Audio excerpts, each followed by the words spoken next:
ನಾವು ಈ ದಿವಸ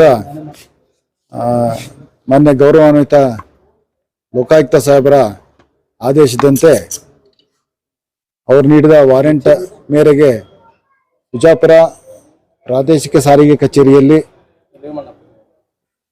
ಸಾರ್ವಜನಿಕರಿಗೆ ನೀಡತಕ್ಕಂಥ ಸೌಲಭ್ಯಗಳ ಬಗ್ಗೆ ವಿಳಂಬ ನೀತಿ ಮಾಡ್ತಾ ಇದ್ದಾರೆ.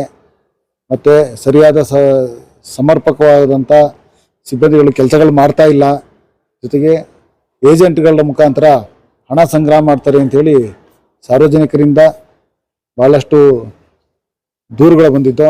ಈ ದೂರುಗಳ ಆಧಾರದ ಮೇಲೆ ಮಾನ್ಯ ಗೌರವಾನ್ವಿತ ಲೋಕಾಯುಕ್ತರವರು ಈ ಕಚೇರಿಯನ್ನು ಶೋಧನೆ ಮಾಡಲು ಶೋಧನಾ ವಾರೆಂಟ್ ಹೊರಡಿಸಿದ್ದು.